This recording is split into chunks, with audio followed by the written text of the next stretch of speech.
2020, tout le monde a DDD. Qui fait 6. Très bien. Alors il faut qu'il y ait des significations. Nous sommes au mois de janvier. Je dois parler de ce mois de janvier significatif, symbolique dans notre pays. Très bien. Parce que le Congo, en fait, c'est un continent. Mais avant toute chose, merci beaucoup. L'année 2022, Ezali à Nemoko, il y a une surprise agréable. Parce que tout le monde dit 2020, 2021, ba maladie et ko bebisa ba système nyonso économie ya mokili bat ba souffrir bat ba nyokwami ebele bat ba kufi pe ebele. Alors to kote na 2022 premièrement chiffre D et ça chiffre à relation. Et puis ça chiffre 2 on a février. Non D ça fait 6 année 2022 DDD qui fait 6 0 moins 1 4. Non les zéros on ne compte pas les zéros. Les zéros c'est un élément absorbant. Voilà. Très bien. Mais pour la multiplication parce que Jésus-Christ c'est quelqu'un de multiplication et d'addition. DDD. Et maintenant ça fait 6. Or chiffre 6 c'est la diableté. Beaucoup d'hommes de Dieu, beaucoup de pasteurs, chiffre 6 c'est à Satan. Moi, tant que le docteur, c'est lui que Dieu a donné l'inspiration de lire et de comprendre la parole de Dieu, les chiffres 6, ce n'est pas les chiffres du diable. Les chiffres du diable, c'est 666. C'est ça, tribunal. Tout ça, Malembe. To lobi boy wana un dans bateli na lobi bongo te ba question ya yo bitunanga quand Dieu crée l'homme dans chapitre 1 la Bible dit Dieu créa l'homme et la femme au même moment à son image à l'image de Dieu. Dans chapitre 2 Dieu prit l'homme Dieu a fait le mariage. Dans chapitre 2 verset 24 c'est pourquoi l'homme quittera son père et sa mère s'attachera à sa femme et les deux deviendront une seule chair. Tu vois le mariage ça commence au chapitre 2. Maintenant la chute c'est au chapitre 3 monsieur le tribunal. Très bien merci. Alors maintenant naïb que notre eye mama e kolela na bino esili na oyo etali kotinda to pe kozwa magasin Peniel Shekiria esali bongo promotion ya kotinda mpona ba oyo etali envoi ya bakoli na bino prix ezali na talo mokie carton ya 100 € ekiti na 60 €, carton ya 150 € ekiti na 105 €, carton ya 240 € ekiti na 150 €, carton ya 280 € ekiti na 205 €, carton ya 350 € ekiti na 220 €, carton ya 860 € ekiti na 560 €. Ebongi boye bapeke mali ya 12 cm ezalaki kotindama na 340 € ekiti na 230 €. So balinga kotinda mituka conteneur mpona bacourse alimentaire bafuti na poto ozwi na Kinshasa to soki wana te olingi otinda biloko par avion 1 kilo ezalaki bongo na 20 € ekiti na 15 € ya pamba mpona koluwe bongo barobe de mariage bafuti ozwi na Kinshasa to kotinda mbongo na nzela ya Peniel Kera ozwa biloko na kin c'est possible sala na lombango obengi biso na ba numéro oyo plus 33 641 44 84 13 plus 34 63 26 84 094 plus 243 89 94 43 940 991 na yango tozozali kozela bino boya na lombango loko one kozwa awawa na ona ebeka ke nanga na kobimisa mbongo nanga na pesa bino nzoka ndi ya fuchi kuna papa pardon esengo makasi beponi ndeko nanga selinga beponi na benga ino papa nanga Nadesh kitoko ayi Nadesh to oh my tabisoka likolo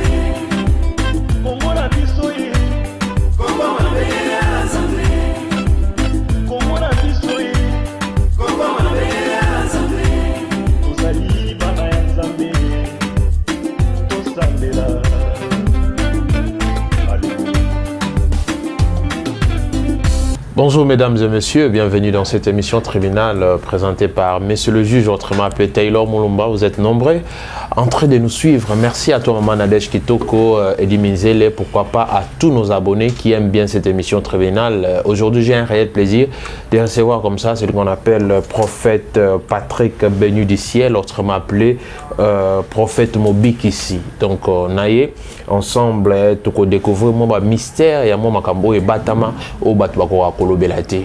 En tout cas, botika bongo scotché, abonné chez Nezali Peignel face à face avec Dieu. Merci à toi, Cynthia, pour l'assistance. Merci à Nidige Monsolo. Donc, c'est Jean Beauté. Bonjour, prophète.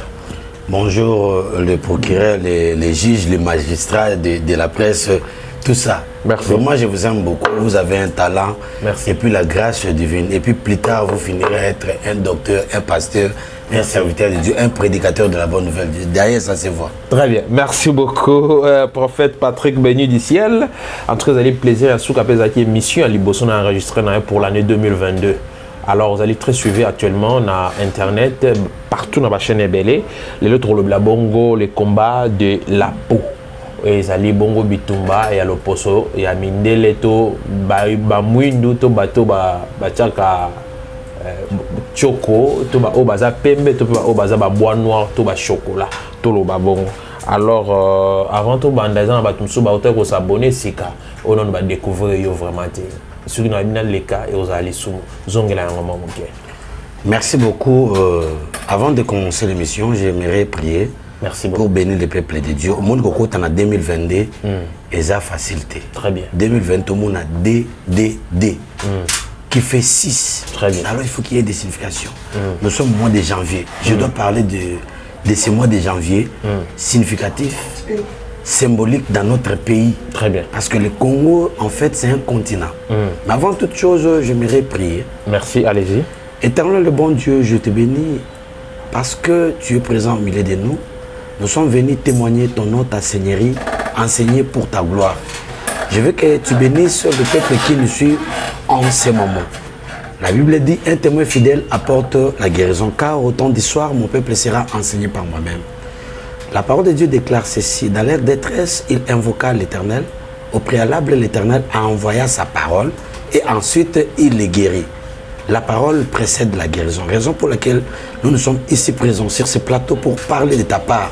Seigneur, assistez-nous au nom puissant de Jésus-Christ. J'anéantis toute puissance diabolique de distraction, que cela soit au loin au nom de Jésus. Je te le demande, Père de gloire, Seigneur, que tu circoncises les oreilles qui nous écoutent au nom puissant de Jésus-Christ. Je bénis les caméramans, je bénis les présentateurs de cette émission, ainsi que toute l'équipe, que tu sois avec nous. Amen. Amen.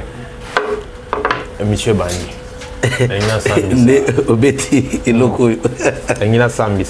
Ok, merci beaucoup. Bonne présentation. Je me présente, je suis docteur de la parole de Dieu, docteur prophète Patrick. Le ministère, c'est docteur, le ministère dominant. Alors, ce ministère-là est accompagné par les dons de la prophétie. Dans la prophétie, il y a la parole de connaissance aussi, il y a aussi la parole de sagesse, il y a les verbes divins et les vocables divins. Donc je suis le représentant légal d'une grande communauté, je cite les surnaturels ministres. Très bien. Et bientôt là, c'est dans le monde. J'ai aussi mon église virtuelle. Dans l'église virtuelle, il y a Angola, il y a Poto, il y a Australie, je les salue à Passa.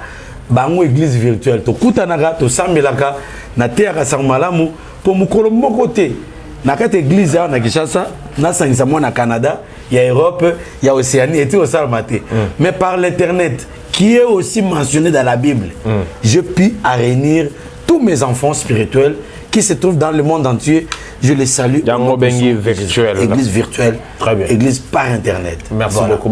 Virtuel, comprenez qu'on dit dans le sens parce que cause une imagination, imagination, c'est quelque chose de spirituel. Mais bana peut tout monde en arrêter. Bana tout monde en arrêter. Ba misusu nde bazalia. Na monde ba misusu batinde nga bofrande na décembre. Na profil na ye. atie l'ormoka lit monzoto atie l'orit moato nyama ou bien makasa ou bien mai tout le monde a été tinna ta photo atinda photo mais bossa milane atinde le moi papa zota makoka. Très bien. Donc ce sont des fils qui croient à moi. Donc pas dans les mauvais sens, dans les bons sens. Merci beaucoup. Voilà. Alors Toro Blabongo non nous tenons libosses alliés qui représente le mois de janvier autour le belo mois mtuya 222 111 tout ça en janvier. Ok, merci beaucoup. L'année 2022, ezali année moko il y a une surprise agréable.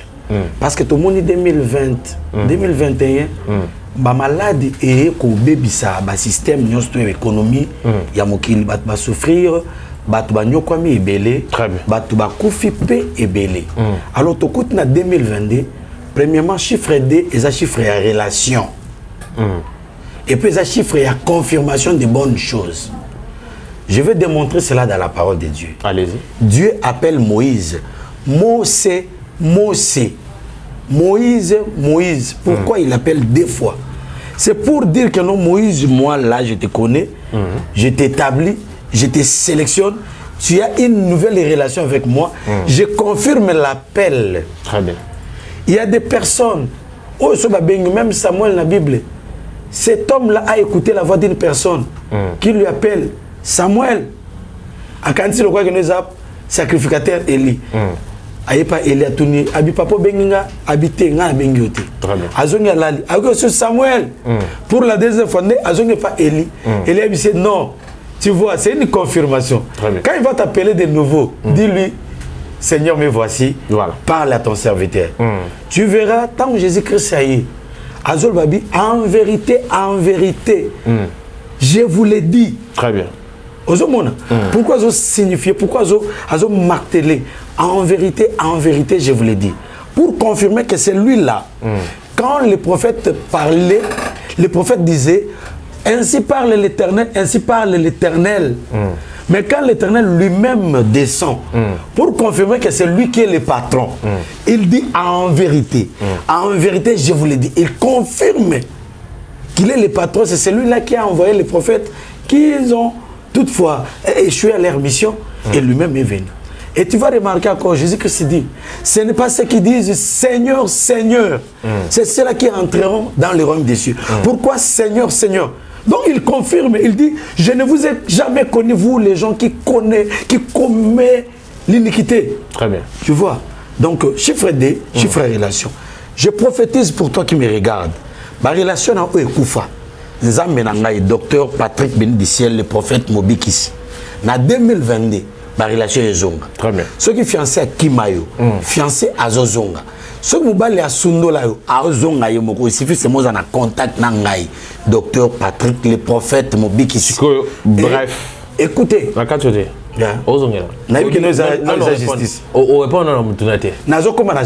Merci. Je suis en train d'expliquer les DDD qui fait 6. Il faut commencer par D.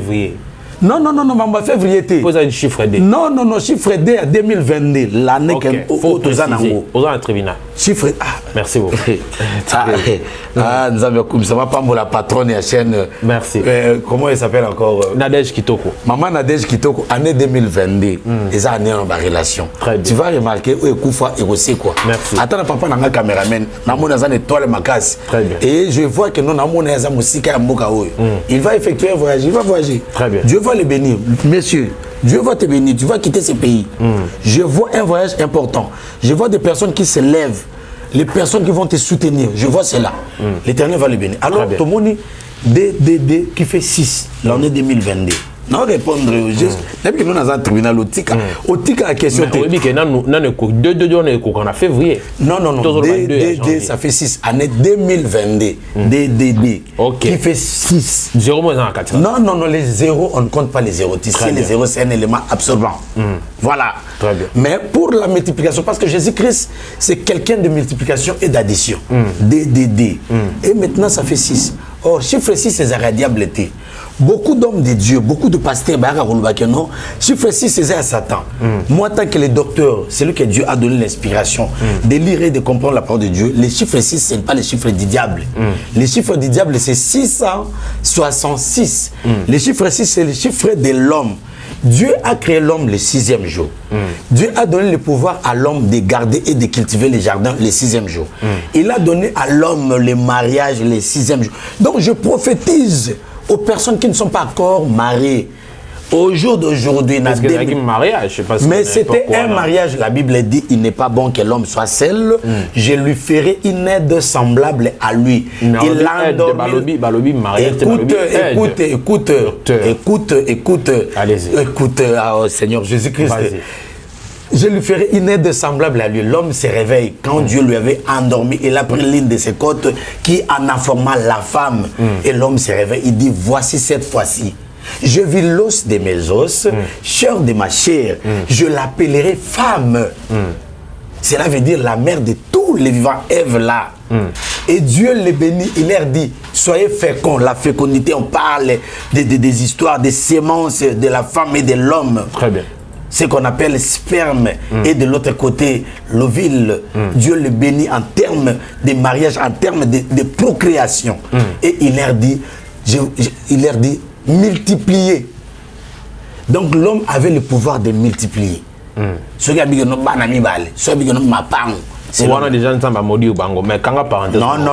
la malédiction était venue après. Quand Dieu crée l'homme, il lui avait béni en avance, avant la chute. Il y a multiplié. Mais avant chute à l'homme. C'est ça, tribunal. Quand Dieu crée l'homme, dans chapitre 1, la Bible dit Dieu créa l'homme et la femme au même moment, à son image, à l'image de Dieu. Dans chapitre 2, Dieu prit l'homme, Dieu a fait le mariage. Dans chapitre 2, verset 24, c'est pourquoi l'homme quittera son père et sa mère, s'attachera à sa femme et les deux deviendront une seule chair. Tu vois, le mariage, ça commence au chapitre 2. Maintenant, la chute, c'est au chapitre 3, monsieur, le tribunal. Très bien, merci. Alors maintenant, Naïm, nous expliquer ce que j'ai envie. Le mois de janvier, c'est un mois de combat. Bon noté. Un mois de combat. Ne sois pas distrait. Il y a des ceux-là, le but que notre 15 décembre, au moins on a le 31. Attends, Moutouazaka, Mopagan, Amela Masanga, Moutakwiti. Mais le 31 a veillé à ça. Toko au Sam, mais bon, le premier, Toko Mela. Au moins le premier. Batou, babani ko zobazem. Alors pourquoi que moi sur ça vierge, azuizem ba de vierge. Pourquoi on a baxam tout na place wana ozongela? Pourquoi batou wana bakendaga ka jour ya suka? Même ba pagano wana bakendaga ve bakeno ça. Na lobi batou bazomona que non, il faut to kati sa mer rouge comme à côté monsieur. Oh, tant au kati sa mer rouge, yeba que no ba Malek les Amalécites. Baza banguna bana Israël okuta na bangu bakoya kobundisa ne sois pas distrait soko 4-6 décembre obi ban démon na tiki bangu na prier ming na magasiner alors na ça va blague na janvier non. Alors je voulais dire que le mois de janvier c'est un mois de combat. Au ba chrétien il faut battre téléma. Nous allons voir l'histoire de notre pays. Au moni Gédéon okuta na ange. Abi na ange. Ange abi Gédéon. Tu es vaillant héros. L'Éternel est avec toi. Je dois bisser et on où sont les prodiges que nos pères ont racontés? Wapi bikamo batata na biso azoni na histoire. Il faut que zonga na histoire ko yeba mois janvier na mboka na biso et la kisinini parce que Congo ils ont influencé Afrique mobimba. Tant que Congo toujours indépendance peut jouer en Afrique mobimba. On peut remarquer nzemwe indépendance tata tozuiho. Hoki Pwanza, Tata, Tobakidi. Nous avons en Afrique centrale, nous avons l'indépendance. Donc, c'est référé à Congo. Le Congo, moi, nous avons poumon du monde. Forêt à monnaie est en Congo. Donc, le Congo est en paix pour faire vivre mon Kilmobimba. Alors, le mois de janvier, qu'est-ce qui se passe dans notre pays? La première des choses, vous allez remarquer. Batu oyo ya martyr ya liboso sami na mboka na biso ya munene na mois ya janvier bauti na stade ya Imika obabetaka volley handball bauti kuna bazozonga na marche massacre ya makasi sami na mboka na biso na janvier le 4 janvier. Très bien. Oko remarqué na janvier batu oyo le feu président Mobutu abomaka batu wana o ayaka ko pendre bango awa na stade de martyrs o izaka Kamanyola et comme stade de martyrs et comme stade de Pentecôte. Très bien. et c'est toujours en janvier. Le 4 janvier, ça lui fait rien. En janvier, artiste monene yambo cannabis ozo représenter ba artiste ya babasi la sœur Marie Messam. Très bien. Sur la spiritualité. Sœur on a kufa na mois ya janvier. Oko remarqué na mois ya janvier. Avion monene. Oye boma bato ebele na mboka oyo. Toujours na mois ya janvier. Et salami awa na tipka na somba zigida. Avion ebomi ba maman et puis badei wana badei national national. Très bien. Au cours remarqué na janvier histoire monene accident à mutuka fula o esaka accident na première il faut te baka histoire ko tambula ndenge wana te faut baka histoire moko les andeni o se comporter par rapport histoire moka na bino mutuka na fula monene et ça l'accident le 1er janvier. Très bien. Au cours remarqué na histoire ya moka na biso Emery Patrice Lumumba paix à son âme le père de l'indépendance de l'Afrique a koufi na mois ya janvier muto asali te tozwa l'indépendance or indépendance pour bato bazwango physique boye eutaka na molimo d'abord batu bakoufi ebele pour na maman indépendance wana. Mais leader na ngoya kokufa na mois ya janvier le feu Patrice Emery Lumumba le 16 beaucoup remarqué tant il y a juste à Congo indépendance ba payer belé ba Ghana banani nyos ba ko zo indépendance ba zo invité pour la qui sa bango ndenge ni ba koma ka bosomi. Et cet homme là sur le plan spirituel a joué aussi un grand rôle. Dieu passe toujours par une personne, par un canal pour sauver son peuple. Très bien. Pour nabiso le loto ba que non indépendance ezaki brutal indépendance il faut que notre zo ngote n'époque wana mais bato bazaka n'époque wana ba sepela ka makasi ba que non c'était le moment. Peut-être ma difficulté, ma souffrance, tout comme mon yango, tout le monde va noter. Il fallait que je me plus tard. Wana pour nabiso, mais bâton va s'épelaka. Et le 17, vous allez voir un héros, une personne qui a chassé le dictateur, le feu président Mobutu, maréchal, le musée Laurent Désiré Kabila, avec au coup de mois de janvier. Pour ton information, ngando moninga na vandia docteur Patrick Béni du ciel, le prophète Mobikisi. Nazarana batumi bal o maya misu nange tangana lela na mukili. Muto liboso maman nanga obutanga tanga kufi parce que je suis orphelin de père et de mère depuis kala. Tokoli nengwana. Tokolo kola ma bilolo simandako bako subela bako nyata bako saboter mais soki mule noki.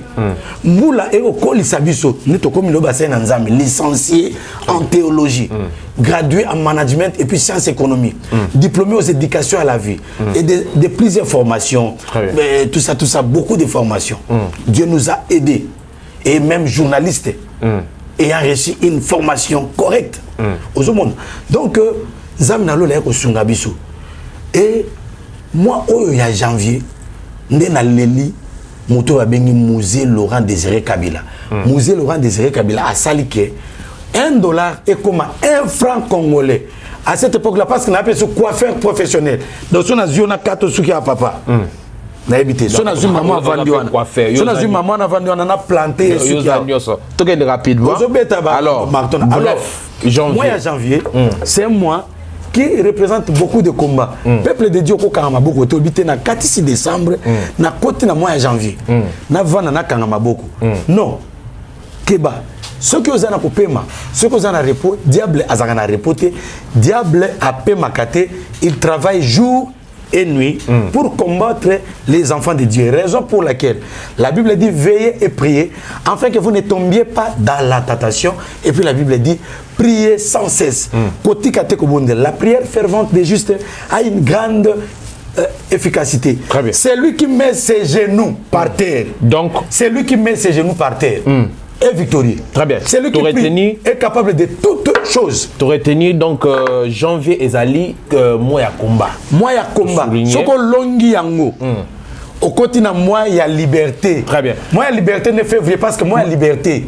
Février ba na Israël ba bimaka le 14 février na Égypte. Bandeko boli masanga parce que boro si le Canada kata docteur oui mami tous les beleto qui manasi mangonga.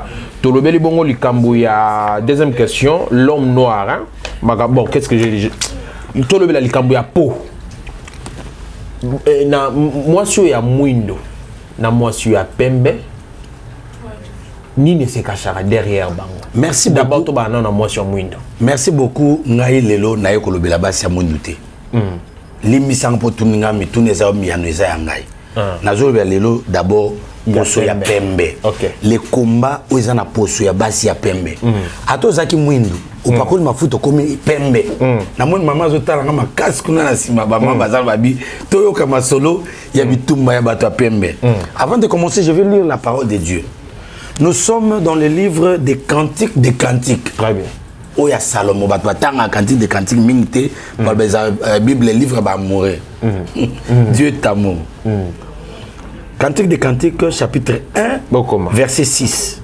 Pour ceux qui ne suivent Cantique des Cantiques premier chapitre verset 6. La Bible dit ne prenez pas garde à montagne noire. Botala ngai te bonne na za mwindu boyi. C'est le soleil qui m'a brûlé. Et ça ne moi muto singa na ko mwindu. C'est les fils de ma mère qui se sont irrités contre moi. Bande ko ya mama na ngande ba tombo kelanga. Ils m'ont fait gardienne de leur vigne. Ba komisa ngai gardienne ya kokengela bilanga na bango na makasi. Et ma vigne à moi je ne l'ai point gardée. Bilanga ya ngamoko na tikel ko batela ya ngote. Muto zolo babu akomi mwindu. Pona lobe bato mwindu. Loposo mwindu. Nazolo bia nona banino ya pembe. Muto zolo bia bazaki pembe. Ai botala ngate nde na komi mwindu awa. Nazaka boete, nazaka pembe. Bande kwa mama nanga baye ko sala ngai esclavage. Très bien. Baye ko komisa ngai esclave. Ba komisinga mwindu na makasi nazaka pembe. Balobi na kengela bilanga na bango, mais bilanga yanga mo na kengela te. Voilà l'esclavagisme. Oyo sala bato belé lelo papa na ngai magistrat de la presse. Okomona basi ya pembe. Très bien. Baza na problème sérieux. Bitumba, soki muto akomika pembe, malamo ba sirène ba yaka kobundisa ye. Malamo ba ndoto mabe koma kobundisa ye. Batati wata kobundisa ye. Mari de nuit na femme de nuit ba kobundisa ye. Pona ni pona poso na pembe. Soki batelemisi mo sa mwindo za kitoko awa. Batelemisi ya pembe azawa. Na sina mwana ngo pasteur nanga atelemisi mo sa mwindo ya kitoko mo sa pembe ya kitoko abengi frère mon église. Pona frère qui a poni à pembe, tu ne peux pas poni à pembe. Habi poni à pembe azama lai. Donc si ya mwindo za laïlaïté. Ozomona selon avis ya frère wana. Moi si ya pembe azana bitumbe bitumanel boso za bitumba libala. Très bien. Oromona azolinga ko bala te. Na makanisa zo bakino il faut mobali ya mbongo wasa nini aya. Mobali ya jeep. Mobali ya jeep ya koya ndenge nini. So mbali normal ko net magistrat alinga binini. Ngana ko lia marteau. Abangi akimi. Or le temps passe. Très bien. Ba ça pembe ba perdre d'abord le temps. Or le temps c'est un facteur très important. Voilà. Dans le temps tu peux étudier. Ne pas toi avec non classe est en retard tes papa. Yo comme na 50 ans autant na 6e. Même la loi ça va t'interdire. Ba perdre d'abord temps. Tant on perd de temps on a olingo balate. Okuta mbala jeep. Mbala jeep on ça mbala batuti. Abandana mutu mususu to boy to okuta naye.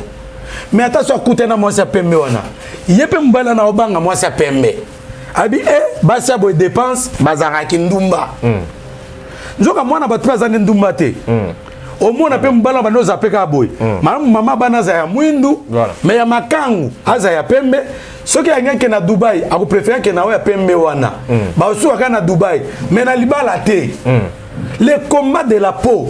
Bas combat wana, hein? Pour l'ingo préciser. Nazo kende le combat de la peau na bano pour se pembe. Sirène ou comment? Le combat na lobi bien la ndangai. Moi si ya pembe, so azaki mwindo bano pakola mafuta kaka. Akomi pembe. Les esprits de combat de la peau bakoya ko lata ye. Mais esprit ya combat ya peau waza. Ya oui, les esprits combat principalement mari de nuit, femme de nuit, deuxièmement sirène. Au moment que nous on se confier na maquillage na mariage. Mais ko yate aussi maté mariage, maquillage ekolo ekondima. Moi si ya pembe na kolinga sima mbongo ebele. Mbongo ebele na kotinda kotala potionner na kitatala. Abi na pembe na kitoko. Pourquoi na ko zapiaka? Oh, il fallait que otanga classe, akolinga kotanga classe même so tanga. Ako saba devoir bien te. Abi que no potionnanga ba professeur ba linganga.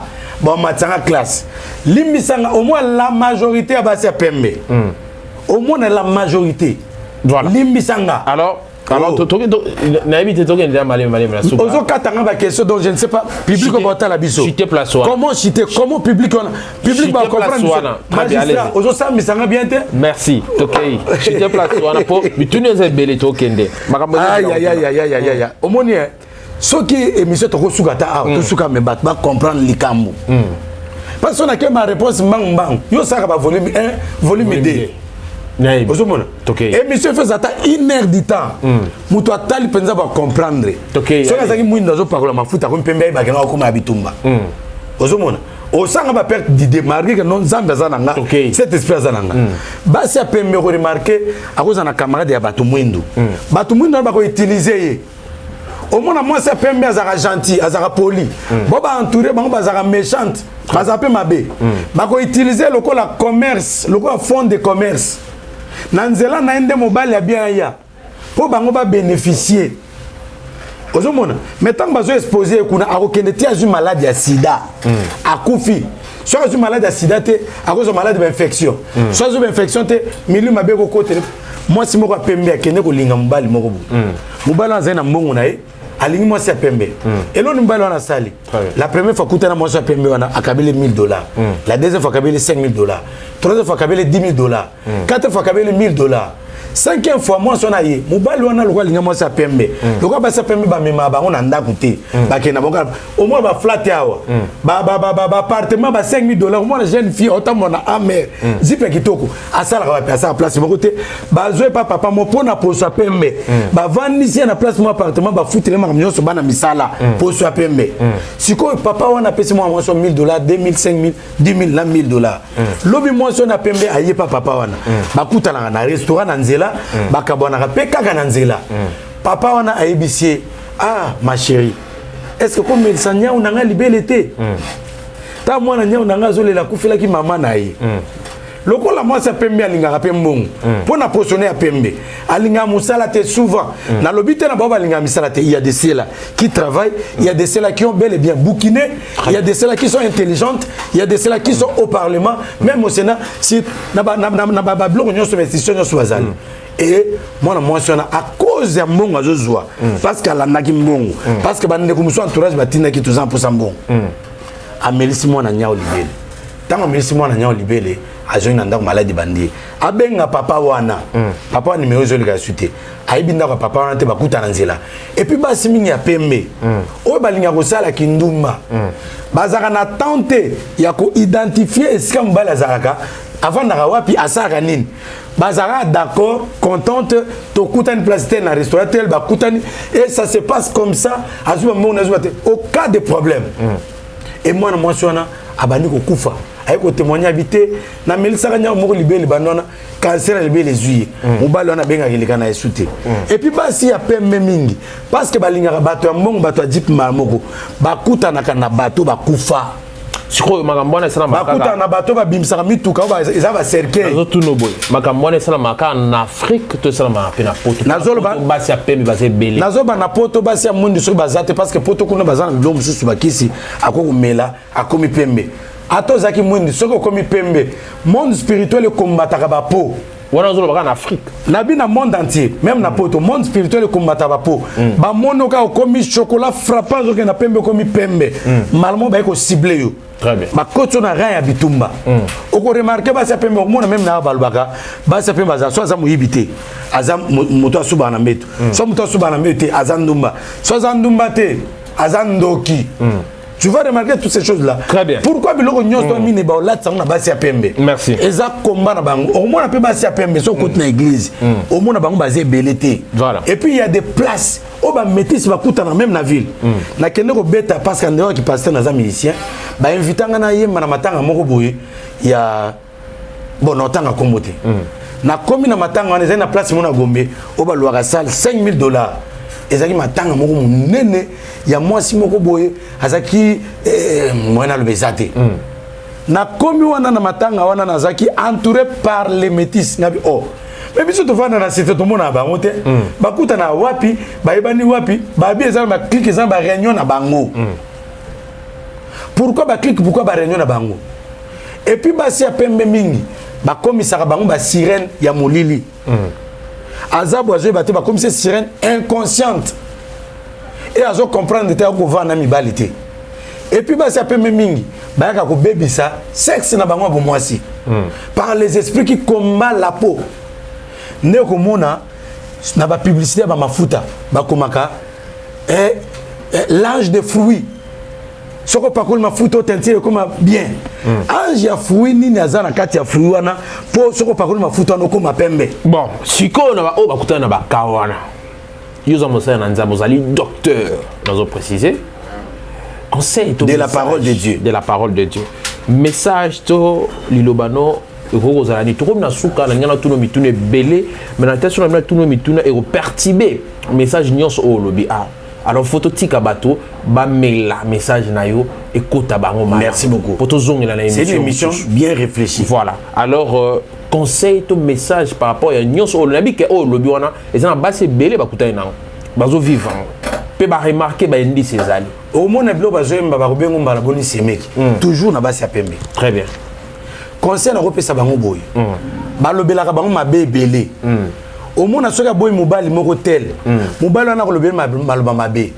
Maloba mabe wana, il faut y bango maloba mabe na négativité. C'est ça ce qu'on appelle sorcellerie inconsciente. Pour ceux qui ont tenu sorcellerie zani oyebi sanga. Mais sorcellerie inconsciente, oyebi ba ko expliquer ngate. Alors tant que maloba mabe pour na bato pembe. Au décevant mobile tellement zo rêver pembe na yo.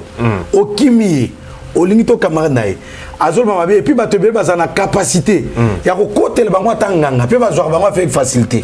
Baza pembe ming bazara makasi na prière te.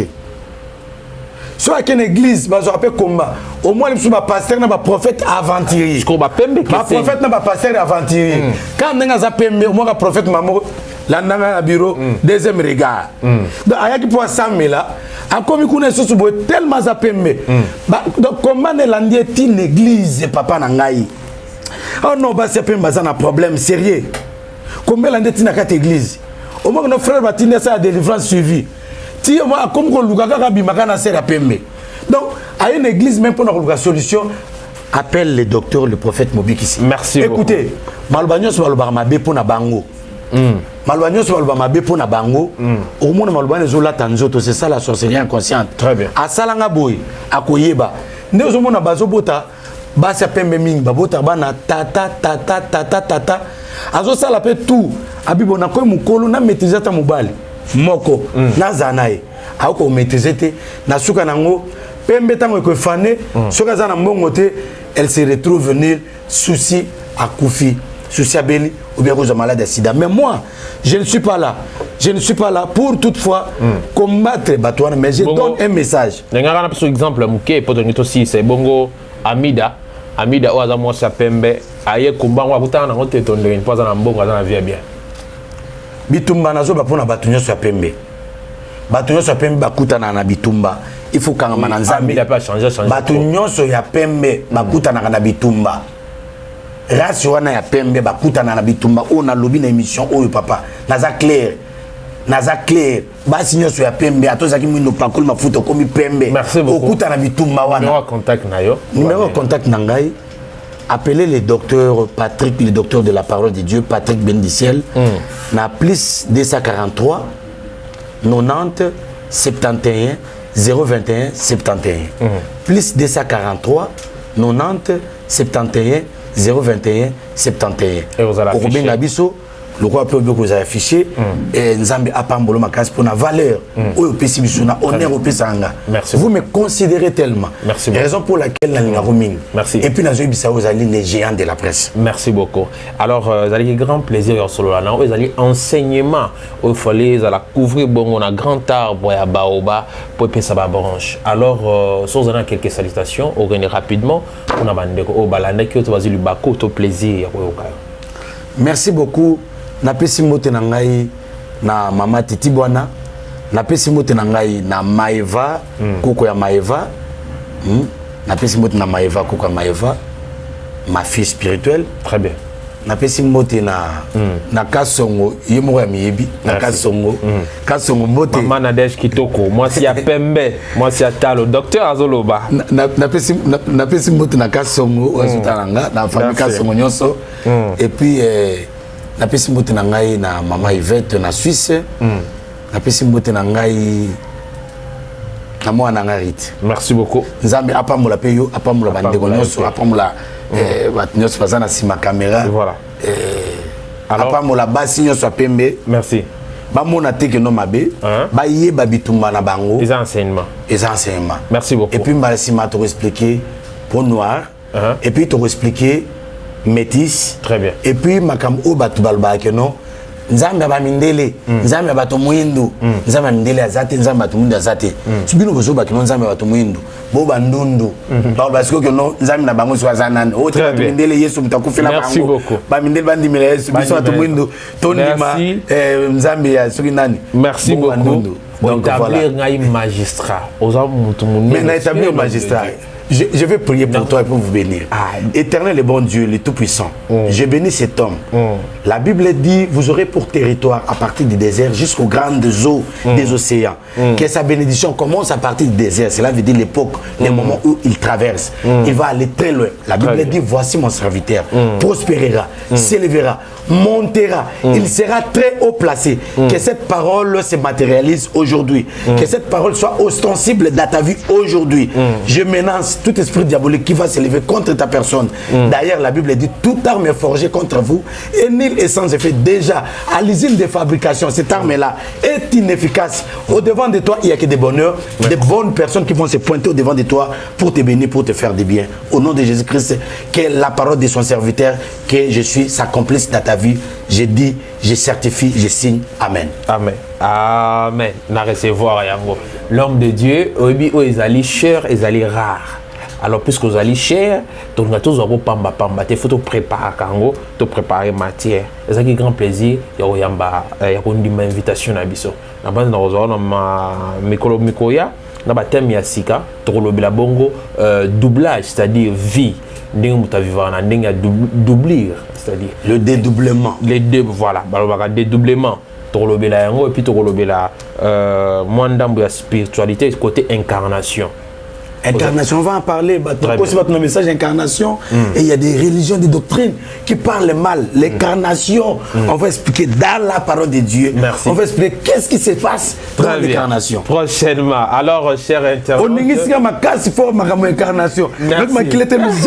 Je condamne cette religion-là qui prêche mal la très bien.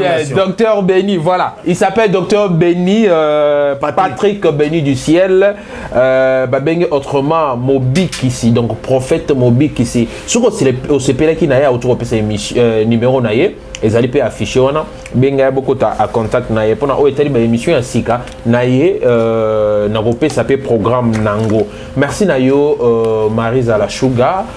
Pour l'assistance, na moni bongo Cynthia Kabedinidi, je peux bandero nyonso oyo ya Chebiso Télévision. Merci pe na maman Nadège Kitoko, merci na Edi Minzele, merci na Paradis Toto Tetendai Abedachou, plus 243 ya Ulimo Cheni, merci na Bino tout au Bolingaka, messieurs le juge établi à partir à l'élo, magistrat, les grands baobas, il y a médias, il y a YouTube. Donc, dans un c'est un peu plaisir, il y a quoi accepter. D'ici là, bon, on est changé et on a sous le juge était commis magistrat. On a bien avec même plaisir. Ciao, ciao. Eye mamae kolela na bino esili na oyo etali kotinda to pe kozwa magasin Peniel Shekiria esali bongo promotion ya kotinda mpona ba oyo etali envoi ya bakoli na bino prix ezali na talo mokie carton ya 100 € ekiti na 60 €, carton ya 150 € ekiti na 105 €, carton ya 240 € ekiti na 150 €, carton ya 280 € ekiti na 205 €, carton ya 350 € ekiti na 220 €, carton ya 860 € ekiti na 560 €. Ebongi boye bapeke mali ya 12 cm ezalaki kotindama na 340 € ekiti na 230 €. Oso balinga kotinda mituka conteneur. On a ba course alimentaire, ba fouti na poto zui na Kinshasa. To soki wana te, olingo otinda biloko par avion, 1 kilo ezalaki bongo na 20 € et kiti na 15 € ya pamba. Pona ko louer bongo ba robe de mariage, ba fouti ozui na Kinshasa. Toko tinda mbongo na nzela ya Peniel Kera. Ozwa biloko na kin, c'est possible.